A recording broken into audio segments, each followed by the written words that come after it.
এই বাচ্চাটা এরে খাওয়াচ্ছে না মেবি। হঠাৎ করে সকালবেলা পাখির খামারে ঢুকে আমরা দেখতে পারলাম এইখানে আমাদের যে দুইটা পাখির কাছে বাচ্চা আছে, মূলত এইটার কাছে তিনটা বাচ্চা আছে আর হচ্ছে এইখানে এটার কাছে তিনটা বাচ্চা আছে। এদের কিন্তু এই যে হাড়ি থেকে বের করে দিছি, কারণ গরমে একটু দ্রুত হাড়ি থেকে বের করে দিলে পাখির বাচ্চাগুলো একটু ভালো হয়। তো দেখেন এদের এই বাচ্চাটা কিন্তু অসুস্থ বোঝাই যাচ্ছে একদম, আপনারা যদি একটু খেয়াল করেন।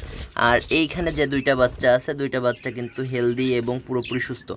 তো আমাদের এই বাচ্চাটা যেহেতু একটু অসুস্থ মনে হচ্ছে, তো সেক্ষেত্রে দেখেন অনেক দুর্বল কিন্তু এই বাচ্চাটা, এরে খাওয়াচ্ছে না মেবি। তো আপনারা যদি একটু দেখেন দেখলে বুঝতে পারবেন। আর আপনারা জানেন যে আমাদের কাছে কিন্তু একটা হচ্ছে বাজিগারের হচ্ছে বেবি আছে, যেটা হচ্ছে টেম করে ফেলছি। তো এই বাচ্চাটা এইখানে যদি থাকে, এর মা বাবার কাছে থাকে, এরা যদি না খাওয়ায় তাহলে কিন্তু এই বাচ্চাটা মারা যাবে। তো এইটারে হচ্ছে আমরা নিয়ে যাব এখন আমাদের কাছে, ঘরে নিয়ে যাব। আর আমাদের যে হ্যান্ড ফিডিং আছে, এরে দু একবার হ্যান্ড ফিডিং খাওয়াবো, আর তারপর একটু চেষ্টা করব যে এরে হচ্ছে সুস্থ করা যায় কিনা।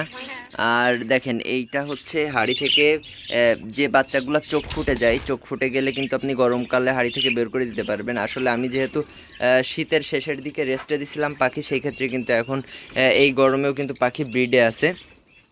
তো এতে আপনার যদি, যেহেতু আমার এখানে কিন্তু তাপমাত্রা খুব বেশি না, দেখেন পাখির ঘরে বাইরে তাপমাত্রা আছে হচ্ছে 40-42 চলে, যশোরে 43 উঠছিল, কিন্তু এখন যদি দেখেন আমাদের পাখির ঘরের তাপমাত্রা কিন্তু এখানে 32-33 আছে। এখন কিন্তু খুব বেশি গরম না, গরমের সময় 32-33 খুব বেশি গরম না, শীতের সময় গরম লাগে। তো এইখানে আর হচ্ছে আমাদের এইখানে যে ডায়মন্ড আপ ঘুঘু ছিল, ওদের কিন্তু আবারও হচ্ছে দুইটা বাচ্চা উঠছে। আপনারা যদি দেখেন ওইখানে দুইটা বাচ্চা উঠছে, অনেক সুন্দর। আর আমাদের যে অস্ট্রেলিয়ান ঘুঘু ছিল, ওইটার একটা জিনিস, মজার জিনিস আছে। আগে আপনি একটু মুরগিটা দেখাই। তো এইখানে এটারে রাখি আগে, পরে নিয়ে যাই। দেখেন দুর্বল হয়ে গেছে অনেক। তো এই যে আমার যে ব্রাহ্মা মুরগিগুলো দেখেন, আমি ভাবছিলাম দুইটা মুরগি হবে একটা মোরগ হবে, এখন দেখি যে দুইটা মোরগ হয়েছে আর একটা মুরগি হয়েছে। এদের বয়স এখন 3 মাস প্লাস। তো এদের হচ্ছে এখন খাবার হিসেবে হালকা একটু, যে প্রথমে আমি হচ্ছে যে ইটা খাওয়াচ্ছিলাম, আপনাকে একটু ক্লিয়ার করে দেখায় আসলে, তাইলে দেখতে পারবেন মুরগিগুলা। আমি প্রথমে খাওয়াচ্ছিলাম হচ্ছে ব্রয়লার ফিড। তো পরে একটা ভাই বলল যে ভাই আপনি ব্রয়লার ফিড না খাওয়ায় স্টার্টার খাওয়ান, স্টার্টার সরি ভুল বললাম, সোনালি খাওয়ান, সোনালির ফিড খাওয়ান। তো আমি চেষ্টা করলাম যে সোনালির ফিড খাওয়ানোর জন্য।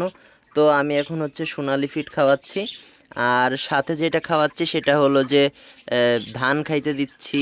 তারপরে এই যে এর ভিতরে দেখেন মুসুরি আছে, দেশি যে শস্যগুলো আছে ওইগুলো খাইতে দিচ্ছি। আর এইটা হচ্ছে পাখির একটা ট্রে, যেটা হচ্ছে ডায়মন্ড ডাবের ট্রে, কারণ ডায়মন্ড ডাবের ট্রেতে প্রচুর পরিমাণে খাবার নষ্ট করে ডায়মন্ড ডাব। তো সেই ট্রেটা দিছি, দেখেন এখান থেকে কিন্তু অনেক খুঁটে খুঁটে খাচ্ছে ওরা সব। তো এটা হচ্ছে ডায়মন্ড ডাবের ট্রের খাবার, মানে ডায়মন্ড ডাবের খাবার, যেটা হচ্ছে মানে আমাদের পাখির যে সিড মিক্সটা আছে সেইটা খাচ্ছে। কিন্তু এখন আমরা মূলত যেটা করব সেটা হলো, দেখেন এইটা কিন্তু দুর্বল হয়ে গেছে, এর বাঁচাবো। আর আমাদের ঘুঘুর এখন যেটা হয়েছে সেটা হলো যে আমাদের এই যে যেটা দেখতে পাচ্ছেন, এইটা হচ্ছে একটা মাত্র মেল ঘুঘু, এইটা ফিমেল, এইটা ফিমেল, এইটা ফিমেল। এখন আমি যেটা করছি, এই মেলটা প্রথমে এইটার সাথে, মূলত এর জোড়া, তো এইটার সাথে জোড়া দেওয়ার পরে যখন ডিম পারছে, তখন হচ্ছে এর মেলটারে আবার এইটার কাছে দিচ্ছি, এইটার কাছে দেওয়ার পরে এও আবার ডিম পারছে।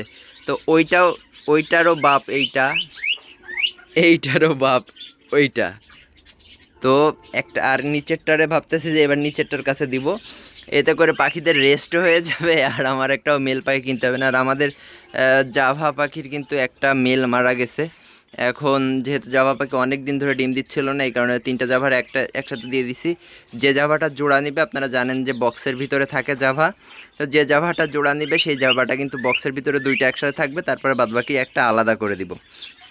আর আমাদের যে ককাটেল ছিল, ককাটেল কিন্তু দেখেন, ককাটেল আলহামদুলিল্লাহ, ককাটেল আমার মনে হয় যে আবার ডিম দিছে।